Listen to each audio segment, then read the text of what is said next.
There is no constitutional issue here.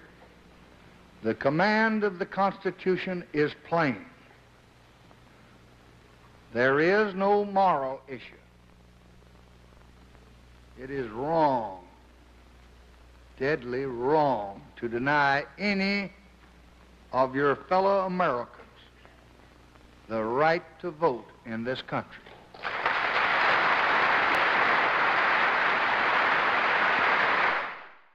On August 6, 1965, Voting Rights Act was signed into law. This allowed African Americans to vote in America.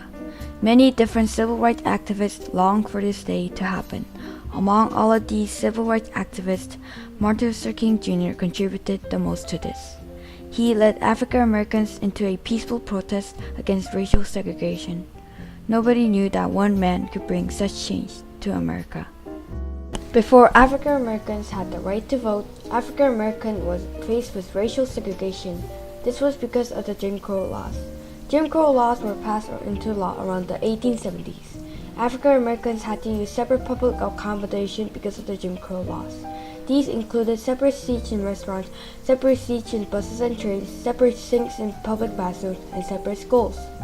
But most importantly, African Americans could not vote in America. But soon, this could all change because of this one man. After the hard work of Martin Luther King Jr., African Americans had the triumph of getting voting rights, which empowered African Americans' voice in politics. On January 15, 1929, Martin Luther King Jr. was born. In King's young age, he was faced into racial segregation. King was inspired heavily by his father and Mahatma Gandhi to become a civil rights activist.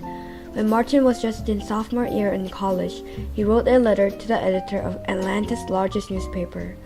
The letter was published on August 6, 1946 by Atlanta Constitution, and it was called Kick Up Dust. In the letter, it states, "We want and are entitled to the basic rights and opportunities of American citizens." King demanded the rights of African Americans.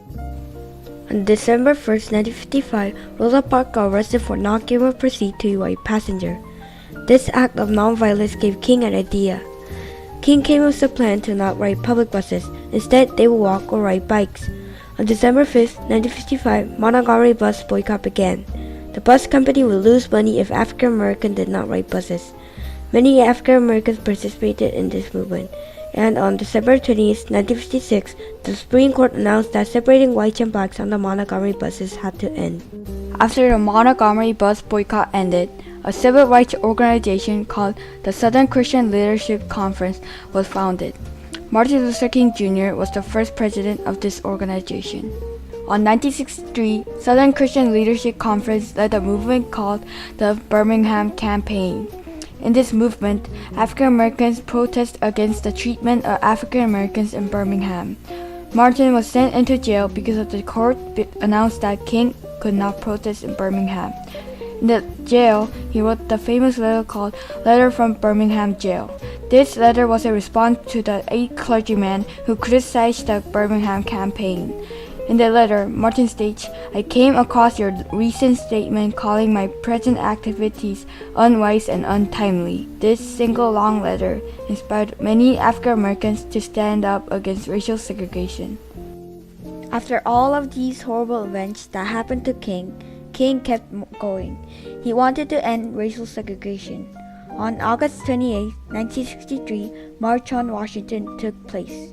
This march was led by Martin Luther King Jr. More than 200,000 people attended this event, and many civil rights organizations contributed to this event, such as National Association for the Advancement of Colored People and Student Nonviolent Coordinating Committee. This march pressured John F. Kennedy to pass the Civil Rights Bill. In the march, different civil rights leaders gave speeches. One of them was the famous "I Have a Dream" speech by Martin Luther King Jr. This emotional speech gave African Americans hope.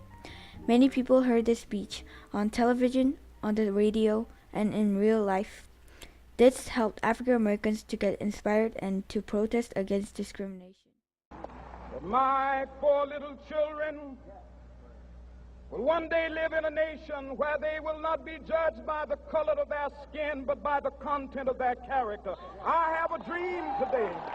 Then, a tragic event happened. John F. Kennedy was assassinated on November 22, 1963. After Lyndon B. Johnson became president, he asked the Congress to pass the Civil Rights Bill, since it was what Kennedy wanted. After all of this hard work, on July 2, 1964, the Civil Rights Act was signed into law. Martin Luther King Jr. stood beside President Lyndon B. Johnson while he signed the law. This banned discrimination on gender, color, religion, or nation origin.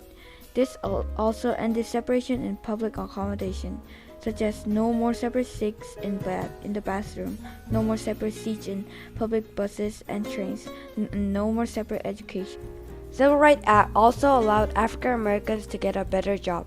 African Americans had such a small opportunity to get a better job, but since the Civil Rights Act passed, they have more opportunity to get a better job.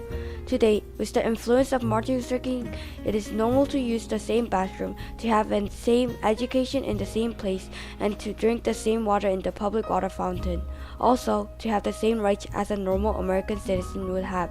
But if it wasn't for Martin Luther King Jr., African Americans would not be able to have the same rights as a normal American citizen would have.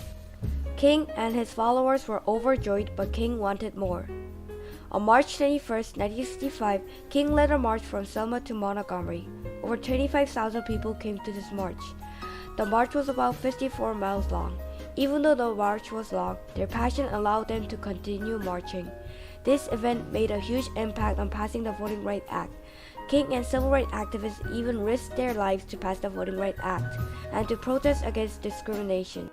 Voting Rights Act was signed into law on August 6, 1965 by President Lyndon B. Johnson. African Americans could not vote in America. They were free from public accommodation and they were free from discrimination. This was the reason why the hard work mattered. Martin Luther King Jr. was assassinated by James Earl Wade by Remington rifle on April 1, 1968. Martin Luther King dedicated his life to love and to justice for his fellow human beings, and he died because of the effort. Robert F. Kennedy said when he was delivering the news of the death of Martin Luther King Jr. This was a tragic event, but King achieved what he wanted before his death. King contributed a lot of passing of the Voting Rights Act, even though there were a lot of tragic events and obstacles such as the Jim Crow law. The Voting Rights Act also empowered African Americans in politics. This was important to African Americans because they now earned the chance to be acknowledged as an equal American citizen. They could now vote in their own country. Barack Obama wouldn't be able to get a lot of votes and be elected to be president if it wasn't for the Voting Rights Act. Candidates started to think about African Americans since they now had to gain the support of African Americans, or else the candidates will not be able to be elected. Peace is more precious than diamonds or silver or gold, King once said in his Nobel acceptance speech. Martin Luther King Jr. was a great leader for leading African Americans into nonviolent protest. His passion and his efforts to pass the Voting Rights Act will be remembered forever.